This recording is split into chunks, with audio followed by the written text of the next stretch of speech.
For 22 years, Beth Tzedek has had a very special fellowship program known as the Tannenbaum Fellowship.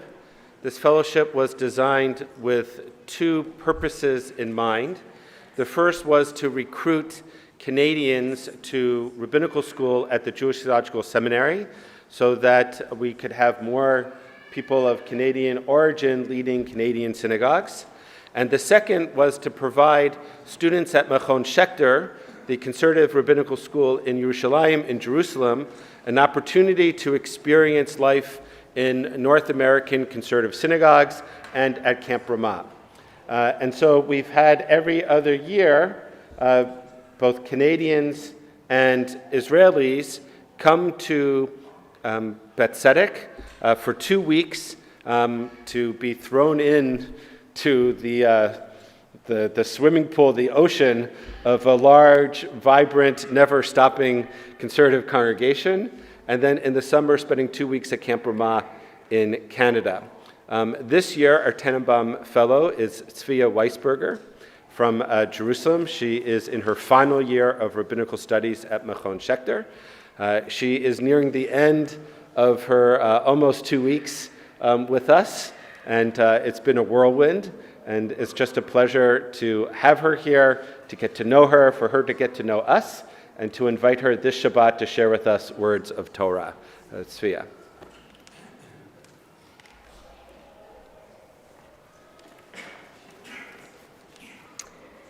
What's more important than family? The book of Genesis is almost entirely a family story. A complicated family story, far from being perfect. Not exactly a narrative you'd want to rely on for parenting guidance or couples therapy. Wives are sold to strangers or simply abandoned on the side of the road. Parents make mistakes and favor one child over another. Siblings hate one another. And yet, this is our family. The thing is, it's a family story very far from the values I grew up with about family, what family means, and the values with which I raise my own children. And I'm sure I'm not alone. Most people here would agree that family is the most important thing, that it comes before anything else. Family means love and care, mutual responsibility, attentiveness, and above all, healthy and open communication. In other words, the Jewish world's family values seem completely opposite to what we read in the book of Genesis. So how did this happen? And maybe, just maybe, there is something that we're missing in our reading of Genesis. When we meet Yosef at the beginning of Parashat Vayeshev, he is a 17-year-old, Vehu Na'ar. Rashi explains, he acted like a young boy, fixing his hair. In other words, he is annoying. He shares grand dreams, speaks without tact, irritates his brothers. Annoying. And yet, when Yaakov sends him to go and find his brothers, Yosef doesn't hesitate. Why does he do it? At first glance, we might think Yosef is just looking for another opportunity to annoy them. But Ramban explains that Yosef sets out on this mission without understanding just how deeply his brothers hate him. His behavior doesn't come from provocation or spite. It grows out of a desire to be loved. And already here, we may learn a first message about family. Yosef loves his brothers and wants them to love him back. He doesn't quite know how to express it, and his brothers don't quite know what to do with it, but the desire to belong is there. A second message about family comes from Yehuda. When the brothers decide to kill Yosef, Reuven and Yehuda are the two who try to stop the plan. Reuven, as the eldest, fears he won't be able to persuade them, so he tries to delay the act, hoping he can rescue Yosef later. Yehuda, however, confronts the brothers directly and convinces them not to kill Yosef, but instead only to sell him. Already here we see his leadership qualities. He doesn't fear confrontation. He thinks creatively. He stands before his brothers and, out of responsibility, fellowship, and concern for his younger brother, prevents them from committing a terrible deed. We learn another lesson in family from Yehuda after the death of his sons Er and Onan. According to the law of Ibum, Yehuda is supposed to give his youngest son, Shelah, to Tamar. But Yehuda is afraid. He has already lost 2 sons and fears losing the third. In the tension between protecting his youngest son and caring for his daughter-in-law, he chooses Shelah, his son. Yehuda makes a poor choice out of fear, but honestly, which of us hasn't? He leaves Tamar vulnerable and abandoned, without support or future. But then comes 2 words that reveal Yehuda's learning process.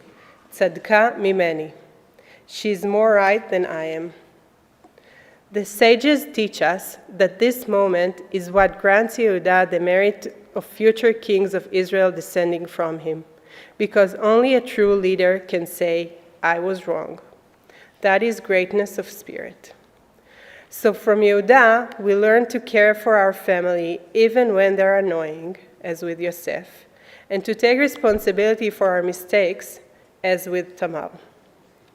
And when we place these 2 figures side by side, Yosef the naive, Yehuda the complex, we understand that the Torah is teaching us something very important. Family is not an ideal. It is not a pretty Instagram picture, not always smiles and hugs. Family is responsibility. And these messages are not only about our nuclear family, but also about our larger family, the Jewish people. The familial arc, fracture, searching, responsibility, repair, is precisely the story of Am Yisrael. Rav Kook wrote, "Love of Israel is not something external. It is a natural extension of love of family." Judaism doesn't see the Jewish people as a civil society, but as a family. And this is why we, Jews around the world, feel this way toward one another. In the short time I've been here, I've seen programs meant for all the siblings in the family, the little ones running around upstairs right now, the older ones, the grandparents, but I've also seen the deep love directed toward mine, brothers and sisters across the ocean in Israel. Israel can sometimes be the younger, annoying sibling, beloved but irritating. And your choice, Jews of the diaspora in general, and this wonderful community of Bet Tzedek in particular, to continue taking responsibility for her, to love her despite everything, to cover for her mistakes, and prevent her neighbors from harming her. This is Yehuda's choice. Earlier this week, as I sat here in the office studying Torah, preparing this lesson, I got a call from my partner, Ami, who is currently serving in Gaza. We had an enemy encounter last night. We took out 3 terrorists.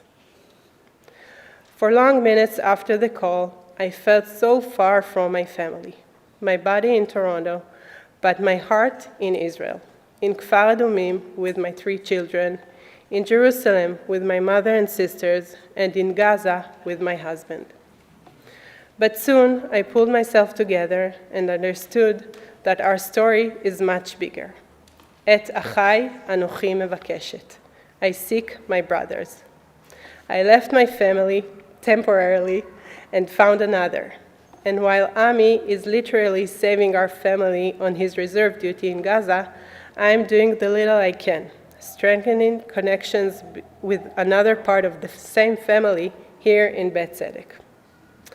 So what did we learn today from the parasha? We learned not to give up our siblings even when they irritate or frustrate us. We learn that true family is not measured by the absence of conflict, but by the willingness to search again, to return, to take responsibility, to repair, to love. And we learn that even from afar, we are connected. May we all merit to be, at times, a bit like Yosef, seeking sincere love, and a bit like Yehuda, creative, courageous, and willing to take responsibility when we err. In a prayer for the return of the last hostage in Gaza, Ran Gvili. Shabbat Shalom.